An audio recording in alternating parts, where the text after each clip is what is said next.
All right, we're going to do a Boldr today. This is my first experience with the Boldr supply company or any Boldr watches. Joining me to my left will be Jasper.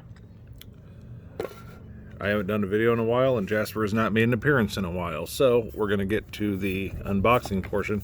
The box, actually kind of cool. It's ruggedish looking, but not overcomplicated. I think a lot of watch manufacturers spend too much money.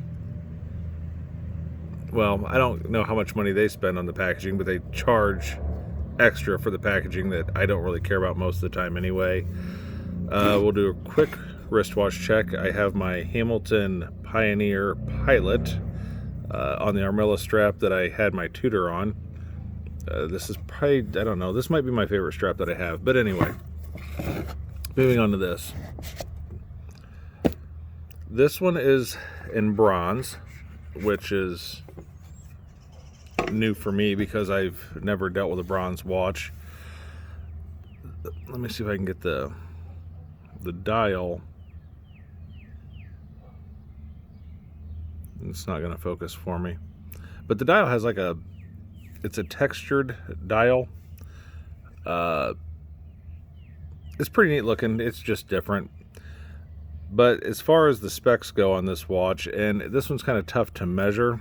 If you see this line right here by my thumbnail, I measured it from that line over to here and then took out the bezel. So I kind of had it setting like this, I think, when I measured it.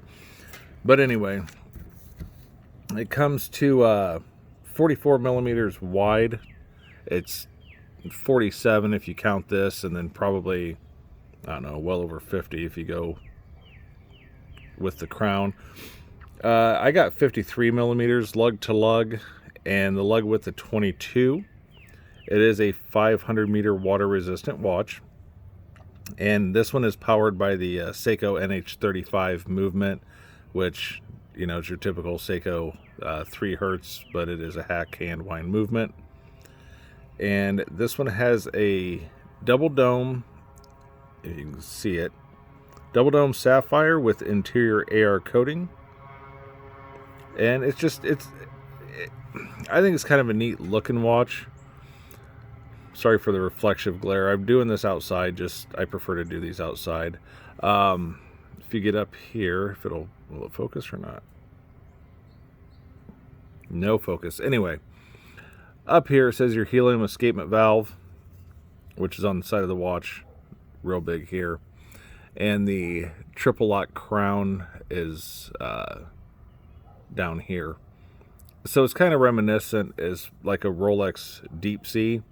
This one's on a leather strap, which divers and leather straps, there's the debate there. I don't really care. I wore this watch for, I don't know, about a week. This watch is cool, but it's a little hefty for my tastes anymore. I guess it's just me getting older, I'm not sure. But this one is in bronze, and this is the first bronze watch I've ever handled. These, I think they're cool because they get the way they get the patina on them. The bezel action, see if I can get it. I don't know if you can hear but it sounds kind of Seiko-ish to me. It's a 120 click bezel, and as you can see, not much, but just a baby bit of back play. But everything lines up nicely when you get it back where everything goes. So overall, I think it's a pretty neat watch. These retail for right around $700. It's built like a tank. It feels like it can really take a beating, and I like that in a watch. You can see up here, it's starting to get a little bit of patina going, and they do have their insignia is stamped into the clasp or tang, which that's a nice little added touch. But the patina thing, I think is really, really cool. when it comes to the bronze watches. So I actually may pick up a bronze watch. I don't know if it'll be one like this. I don't know if it'll be one of these. Like I said, it is a little hefty, but overall pretty neat. And screw the crown.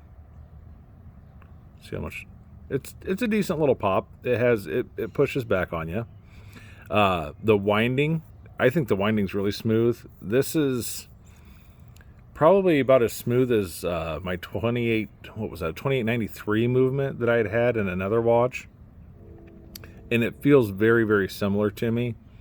So you got your quick set date, which you can see when the second hand gets out of the way. And I really apologize. I don't know what the problem is with this just not focusing.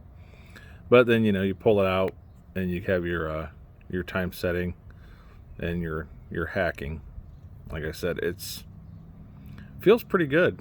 I'm more impressed with this watch than I thought I would be, and this is something I always do. I always backspin them, so I'm going to see if it'll just screw in. Yeah, this screws in much better than a Seiko. Most of my Seiko divers, you got to give them a little bit of backspin before you go forward. This one you don't have to. Let me see. I'll put this down here for a minute. Let me get this other one off. My wrist is about, I don't know, 7 to 7 1/4. It kind of fluctuates. I'm pretty heat sensitive, it seems like, so let me get this on here.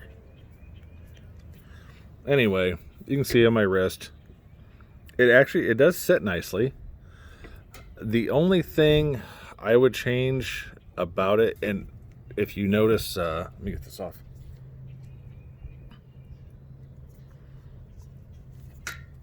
The only thing I would really change is I would put the crown at 4 o'clock. I prefer 4 o'clock crowns. Most of my watches are 3 o'clock. Most watches are 3. But like this Hamilton, you've got a 4 and a 2. And it's just really smooth. It doesn't dig into your wrist. I'm going to do a review on this watch here pretty soon. I've had this one for a little over a month. And if you watched any of my other videos, you know Hamilton's just my preferred brand. I've gone over that in the past. So I will do a review on that one here shortly. But this thing, the finishing on it's really good. The angles are really good. Outside of the weight, I don't have a complaint about this watch. Maybe that it's got if you want to nitpick, it has a slight bit of back play in the bezel. But other than that, I don't know what you can complain about for what you're getting for the money. These micro brands really know how to crank out a good watch and give you a decent movement and sapphire, and you're going to pay a lot less.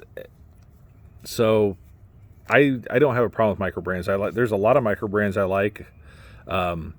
Notice is a good example. That's probably one of my favorite micro brands. There's a few others I'd like to get my hands on I haven't handled yet, but I was pretty excited to get this Boldr. And so just because it is so different. But I think if this is something that interests you, a big chunky watch interests you, this is a good way to go. And if you like the bronze, it makes it really cool again. See, I haven't done a review in a while, so I missed this. You have your signed crown, and it's not even engraved. It's raised, which I think it just looks nicer. And even the case back on this, that's just really cool. It's different, and you don't feel that when it's on your wrist. Some do, this one you don't. But anyway, I'm going to try to start doing some more reviews.